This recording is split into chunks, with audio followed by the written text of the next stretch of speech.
Since 2020, I've been podcasting consistently, and as of recording this video, I have 128 podcast episodes. The podcast, if you want to check it out, is called Share Life, Systems and Stories for Living Better and Working Smarter. I want to talk today about some questions that were sent my way from someone who's interested in getting into podcasting. I'm going to start by reading Paul's 4 questions, and then I'll share my story, how I got into podcasting, how it's evolved, and then I'll jump into my answers to the 4 questions. So the first question is, what makes a good podcast voice? How do I make my voice soothing to listen to so people can stay engaged? Question 2, is it possible to track whether listeners paused or switched to a different podcast after they started listening? Question number 3, some podcasts come out as a video, as yours is. What's the best way I can assure a high quality video during the podcast? Are there dedicated podcast recording platforms that can be used instead of Zoom if we're recording in different locations? Question 4, how do you generate enough content to keep podcasts running on a bi-weekly basis? It sounds like it would become a full-time job to record a podcast so often. So those are the 4 questions. Stick around if you want to hear my answers. First, I want to share just how I got into podcasting and how I ended up where I am now. I started podcasting in 2020. I started my YouTube channel in 2017. I had been blogging since 2014 consistently. And I had been posting blogs. Writing was my medium. It was where I got started. It's what I wanted to focus on. I published my first book in 2017. And I published my second book in 2019. And podcasting was the 3rd evolution of my content creation. My original plan was to begin podcasting in 2021. And the pandemic hit in 2020, and that changed things, accelerated things for me. I said, okay, I don't know what's going to happen during this crisis. I don't know how it's going to affect my freelancing, but I think podcasting will help me think through what's unfolding and how to navigate it. It'll help others, and it'll also help my freelancing business. So I decided to go ahead and launch the podcast when the pandemic hit, and that led to all kinds of interesting opportunities for me. Now, one of the hurdles that I had about podcasting was I wanted to do it, but I needed it to be as absolutely simple as possible. I needed it to be so easy that it would be stupid not to do podcasting. The tool that came out that made it so easy to podcast was a tool called Anchor. Anchor let you go online. It lets you even record in their platform. It let you edit things, add, different music. It made it super easy. And so that was one of my hurdles, and that had been overcome. Pandemic hit, and these 2 pieces came together around the same time, and I leaned in. I had done a few episode experiments before 2020. I did 3 episodes, 1 in 2018 and 2 in 2019. After doing these experimental videos, I was ready to go. The pandemic hit, and I was off to the races. I started interviewing people during the pandemic year. That's where I continued to develop my inspirational people interview. And I created starter questions, and then I could interview someone and go through that process. One of the reasons I started the inspirational people interview and why I did some of the earlier experimental episodes was I wanted to help others. I had gotten to a place in my freelancing where I was successful. I was making good money. I had a good amount of clients, and I was doing good work for my clients. And I didn't necessarily need more business as a freelancer. But I had other people I was meeting, people that were changing jobs, losing their jobs, wanting to freelance, in freelancing. And the podcast was a way for me to help boost them up. It was a way for me to lift them up, as one of my friends, Jim Carwish, says. And it was just a way for me to help people. So if they were in one of those situations, I could help them. If it was someone that I admired, I could interview them. If it was someone had a powerful story, I could capture that story. So that's really how that began to develop from the early get-go. But I'd always imagine, podcasting as another channel, another medium to create content. And I'm really a multimedia content creator. I love writing. I love the books. And I've really come to enjoy podcasting, and I'm really great at interviewing people. I've learned how to be good at interviewing people and to pull stuff out and just go at different angles and make the interviews interesting, both for the person I'm interviewing, but also for the audience as well. And that's something that I continue to hone and develop. One of the things that I did from the beginning with my podcast is I took the interview, which were always video interviews and audio. So I did them both. I published them through Anchor as an audio episode to be distributed to Pocket Casts and Spotify and Apple Podcasts. But I also uploaded the videos to YouTube. I didn't think a whole lot about that, but in retrospect, I'm really glad that I did that. I am very grateful to past Jason for uploading those episodes to YouTube, because it began to set things in motion of what I'm doing now with the podcast and beyond. 2020, I published 33 videos to YouTube, and they were all podcast. So that was the most number of podcasts I had done in a single year. And the years that followed, I pulled back. Over the years, I've had a few evolutions of the podcast. I've introduced new episode types. I've done blog readings where I take a blog post I've written and I use AI to do a narration of it. I've got episodes where they're fireside chats where there's me talking to the listener or to the viewer. I also have the inspirational people interviews that I continue to do. I have book discussions where I'll read the book and then I'll have a discussion with the author about that book. So I've been able to interview authors, which has opened up interesting opportunities to interview them. I'm very grateful for those that have done that to help me continue to grow this podcast. I've also I've also introduced an episode type called Listen to Learn, which is focused on a particular topic, and we dive into that topic in detail. And I've recently introduced an episode type called Respawn and Reflect, which I've only got one episode at this point. Me and Tariq Kane played a game called Project Zomboid, where we play this really difficult video game on the computer while I'm interviewing him. So that's a fun new format. I have another one that I've introduced recently, and I called Spontaneous Conversations. I get a couple of people to join me in the studio, and I pull up a clip, I read a quote, and we have a quick conversation, 15 to 20 minutes, where we talk about it rapid fire, get some takeaways, and then we move on. So that was a lot of fun. That makes it interesting for me to have different types of podcasts because it allows people to come on the show in different forms or to be a repeat guest. It allows for a lot of cool things. I don't want to limit my podcast to be a single type of thing that I'm always doing the same thing. That may be good for you if you're trying to keep it streamlined. And that was great when I was in earlier stages, I didn't have all these different formats. So it made it really easy to do a podcast, record it, publish it, and move on. Having all these different formats, some of these formats are more time consuming to do, to plan, to record, to edit, or to publish. And so they add more dynamics to it, which make it interesting and exciting for me as a creator. But they may also create friction in terms of publishing. When you're starting out, keep it as simple as you can, and then dive into the more complicated stuff as things go on. So I've been podcasting, and I'm going to continue to do it because I love doing it. I'm good at it, and I think it's a great opportunity for me to continue to build my idea business, my content creation business. One additional development that has also happened is that in this year, 2025, I'm taking YouTube seriously. And so that means I'm aiming to get monetized as a YouTuber so that I can actually start to monetize my podcast. And out of all the ways that I explored how to do that, YouTube is one of the low-hanging fruit opportunities. I get 1,000 subscribers and 4,000 watch hours. And out of all the options, it's realistic. It's a lot of work. It might take me a year to get there from where I'm at, but it's realistic to move towards that. There's other ways to monetize it as well. I've had a sponsor of one of my podcast episodes, and I have a sponsor for an upcoming episode of the podcast. So if I could get more sponsors, that will be a great thing because it's something that can make it more financially viable. And the more financially viable it is, the more that I can pour energy and resource and time into the podcast to continue to grow it, do more episodes, do more interesting things, make the production at a higher level. That's a little bit about my story. The podcast is called Share Life, Systems and Stories to Live Better and Work Smarter. Let's go ahead and dive into the first question. What makes a good podcast voice? How do I make my voice soothing to listen to so people stay engaged? When I think about this question, I think about the word sincerity, and I think about the word sustainability. If you're going to do a podcast for the long run, you need to do something that's sustainable. So if you're doing a voice that you're having to act, perform, put on a show that isn't really you, that isn't sincere, then it's going to require a lot more energy and effort and focus. It's just going to be harder to sustain that because every time you do an episode, you're going to have to rise to this performance level. And maybe that's something that you want or you're good at, or you're interested in, and you don't mind that. But it can be very draining over time to continue to pretend to be something that you're not actually.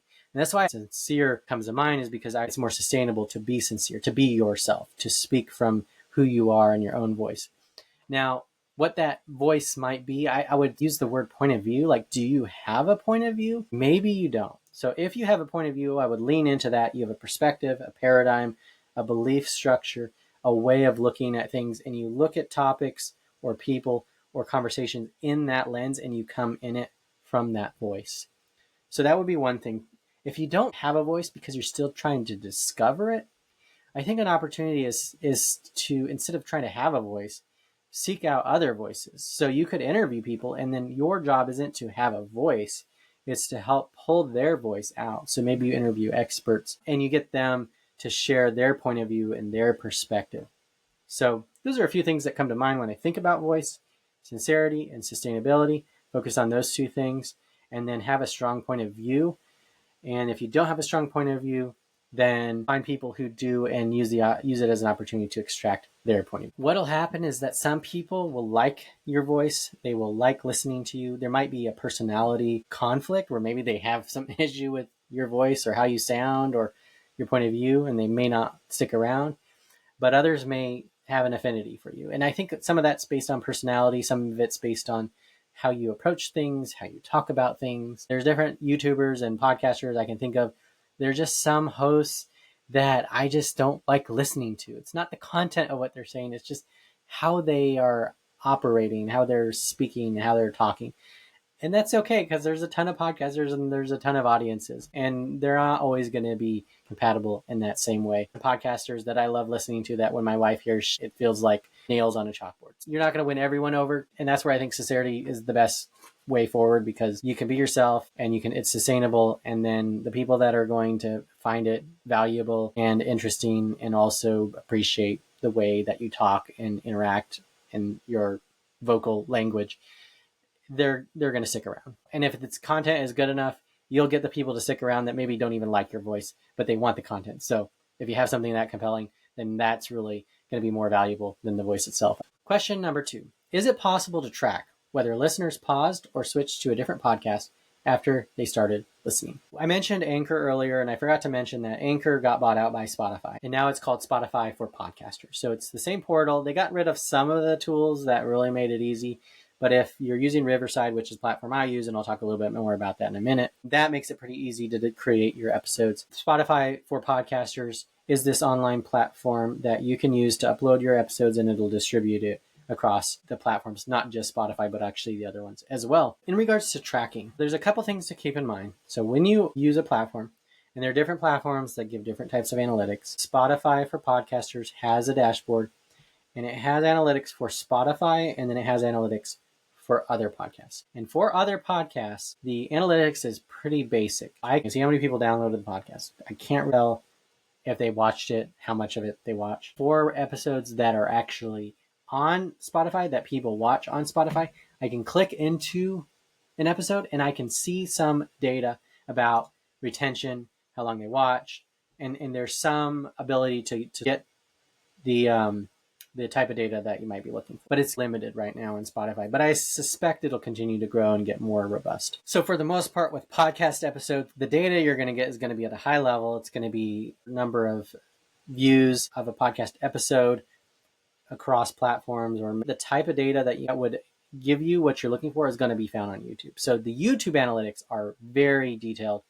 I can see how long the average person watched, what points of the podcast episode they were most focused or interested in, because they can skip around the timeline and you can actually see that in terms of a collective audience, how they're moving through your timeline. You'll end up seeing like they start the video and then it has a fall, like a waterfall, and it drops, and then you get, maybe 30% of your audience will stick around and watch, and then slowly lose audience members the longer the content is. But if you can get your audience to get through the whole video, that drives the consumption hours, which YouTube calls watch hours and Spotify calls consumption hours. YouTube has the most amount of data to be able to see how much a person watched, and those watch hours contribute to becoming monetized, which as a YouTuber, you have to have 4,000 watch hours within a 365-day period to get monetized.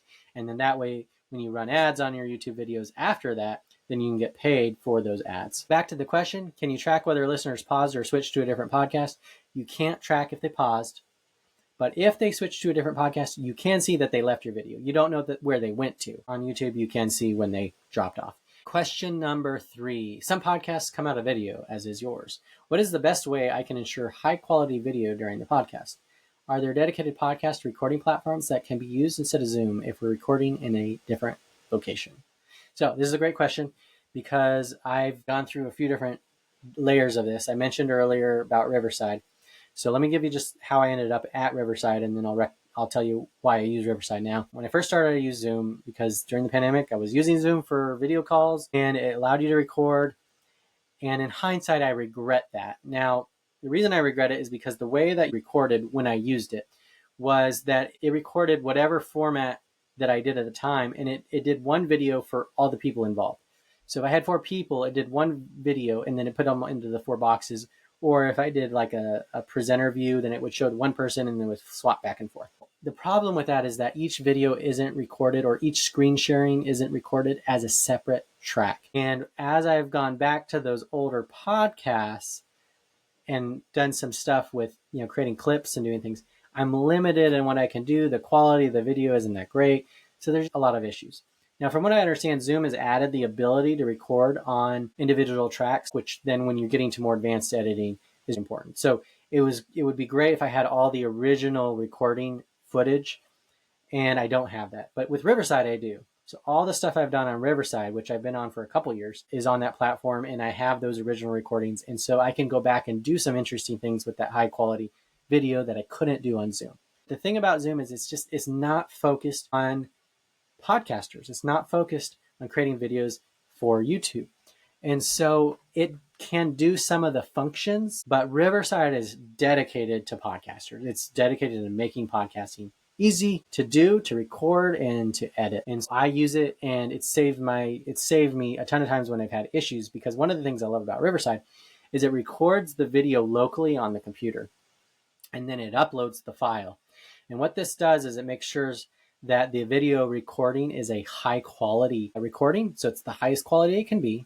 And then it's uploaded. And so when you're doing an interview with someone, sometimes the internet is goofy and the visual gets faded. It's trying to compensate and do a lower quality stream. But with Riverside, while you're doing the interview, that may happen, but the recording is actually at the highest quality. And so that is important for just having a great quality podcast. All the issues I would have had on Zoom, I would have been in trouble. But because I was on Riverside when I had these issues, Riverside made it a lot easier to deal with, whereas with Zoom, I wouldn't have been able to. And even videos like this, where I'm just talking to the camera, I'm using Riverside because it's easy for me to record it. And then they have an editor, which is just really easy to use. And it's a transcript-based editor. So it has a normal timeline that you can manipulate if you're familiar with editing.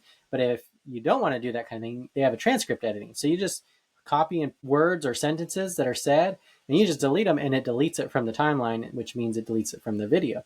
You can actually just look through it like a Word document, delete the text you don't want, and you've got your final video. It's really fast to do, and then you hit export, and boom, you're good to go. You can change formats, so you can have a grid view where you've got a bunch of different people, or the screen share, or you can do one person focused, or you can do one and then have little boxes on the right, or with the individuals that are also participating. So there's a lot of cool options.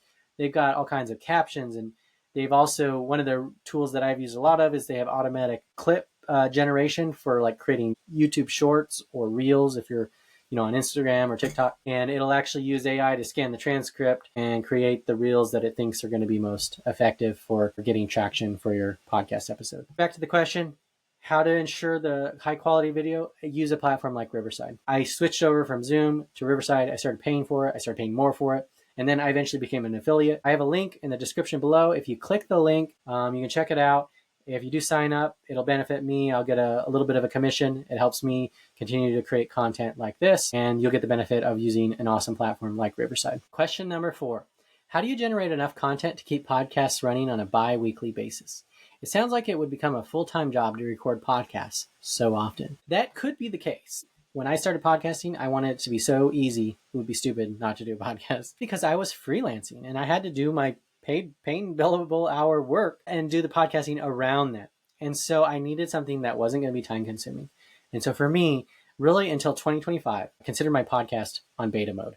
So I've, over 100 episodes, and it was a hobby, right? And this year I'm taking podcasting and YouTube seriously and figuring out how can I monetize it in a sustainable way so that I can continue to grow it. And that has been a mindset shift. So I went from beta mode to now I'm live. Now I'm taking it serious. That's an opportunity. You don't have to commit to a cadence right away. Now think about what your situation is and how to fit in podcasting into that. Now, if you really want to get serious about it, and that's where you're at right now, and you're wanting to commit to bi-weekly, you got to record the episode. So what are you interviewing someone? And then do you have to do any prep for that interview? So you can calculate how much time it takes to prepare for that, how much time it takes to do it. So for an inspirational people interview, I have a static set of questions, so I don't have to do a whole lot of prep. might be like 15 or 30 minutes. And then I do the interview, might be an hour.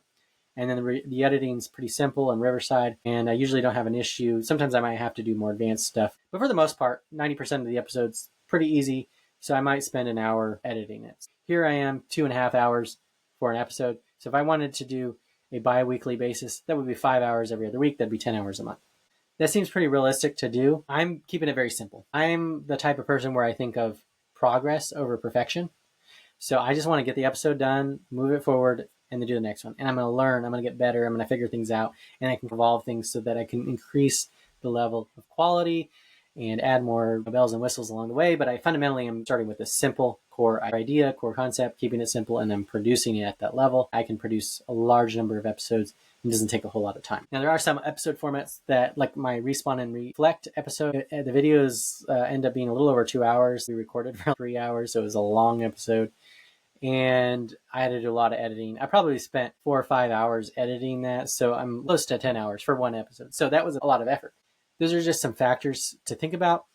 For me, I'm trying to work towards it being a financially viable pathway. And I'll continue to freelance, but I would also like when I'm doing the podcasting that it's also earning income. So if I can make money from it, then I can continue to put that back into it and produce more for that benefit. Now, if you're doing a different type of podcast, maybe you're doing a video like this or a monologue where you're talking and you have to write out a script and it takes you a couple hours to do that. And then you got to record it, and then then you got to edit it. And maybe instead of 2.5 hours, it might take you 5 hours. That might be more difficult to sustain. So if that's an issue, then I would simplify it. Maybe do shorter scripts and simpler ideas so that you can build up. This comes down to understanding what your purpose is, your vision. Why are you doing it? Where are you trying to go? What's the outcome you're trying to generate? And then how do you get there based on your limitations that you have now and based on your goals and dreams and desires of where you want to get to? And then how do you create a plan to move towards that? I've been able to do it on the side while writing books, while freelancing, while blogging. I've been able to podcast alongside all of these things, and I found a way to sort of fit it in and do it. I haven't necessarily committed to a cadence like a bi-weekly schedule, so I've been able to be flexible. So I did the episodes as I could, as I would, as the opportunities came, as I wanted to interview someone. That worked out pretty well. If I had to stick to a cadence, and that's really what I'm doing in 2025, is I'm sticking to a cadence, not necessarily a specific number of episodes in a specific number of time, but I'm producing enough content that I'm essentially more than hitting the level of cadence that I've done before. For example, episode 114 dropped in January. January had 7 episodes. That's almost 2 a week. And then February, so 5 episodes, a little over 1 a week. And then March, I've got 3 episodes in the first 3 weeks. So that's about 1 a week. I've got 2 recorded episodes that I haven't yet published, and those will go out next week. So that'll put me at 5 for March. I've also got a recording on Monday of next week. So essentially I have 3 episodes that'll probably drop in March in the final week, and that'll put me at 6 episodes for the month. I'm doing more than 1 a week, and I'm fitting it in with all the other stuff. You're going to have to experiment, figure out what works, what doesn't, and come up with a way to structure it and come up with if you do want to stick to a cadence, like it could be once every other week, it could be once a month, it could be once a quarter, it could be 2 times a year. Pick a cadence that works with your schedule right now and go with that. All right. So a couple of final thoughts. Now that I've answered those questions, I have a few other things I want to share. One, I mentioned it earlier. If you're doing a podcast, record the video as well and publish that video to YouTube. You want YouTube to be successful as a podcaster. It's going to make your life so much easier if you want to really make it work. Keep that as a priority. The second thing is, when you do podcast episodes, consider creating clips for YouTube. And when I talk about clips, you have 2 options. Think about like a 4 or 5 minute clip of the episode in the rectangular widescreen format with the video. I've done a lot of these clips of my episodes, and I sometimes get more views and more traction with the clip than I do the full episode. The full episode, someone might start watching it, but they may not finish it. They might be interested in it, but they might not. But a clip, you can focus on a really specific topic that you talk about in the episode, and that can get a lot more traction on YouTube. I would recommend you do clips from the beginning. That's one of the things I didn't do. I always published the full episode to YouTube, and then I didn't do anything. But I started doing clips in 2024 and in 2025, and I've been able to get a lot of traction as a YouTuber, getting subscribers and watch hours and growing my channel. Clips are a great way to do it. I've also done reels or shorts. On YouTube, they're called shorts, and they're called reels on on Instagram and TikTok, Reels can go viral and you can get all kinds of viewers. I can get thousands and thousands of viewers on a Reel that I couldn't get on a full episode. Now, the problem is, like, can you translate that into anything? And so those are things I'm experimenting with the Reels and Shorts is, can I translate this to be people watching the full episode? And I haven't been able to figure out how to do that effectively. It's a difficult thing to do, but I think I'll figure out what the formula is. When I do, I'll share it as another video on this channel. When you create the episodes of your podcast, chop them into clips, take those clips and upload them to YouTube. Chop those clips into shorter reels, 30, 60-second reels and shorts, and those are the vertical videos. So you create a vertical video and a horizontal video and of clips, and you publish them both and see what kind of traction you get and see what kind of exposure you can generate. I'm taking YouTube seriously this year, and I didn't realize the YouTube opportunity. And now that I do, I realize, wow, I should have taken YouTube more seriously when I started podcasting in 2020, because I would be a lot further along as a YouTuber in this process. And now I'm having to go back and do some of those things that I wish I had done along the way. Now I get the opportunity to do those things, and it's made me become more and more successful. I had 68 YouTube subscribers in December, and I'm here in March, and I'm at 217. So I've been able to triple the number of subscribers. It took me 7 years to get 68, and just a few months, I've been able to triple that. So that's pretty awesome. All right. Any other questions? If you have a podcasting question, share it in the comments below, and I will collect those into a future video where I answer more podcasting questions. Thank you for watching. I'm Jason Scott Montoya, and you can check out my podcast. It's called Share Life, Systems and Stories to Live Better and Work Smarter. Talk to you later.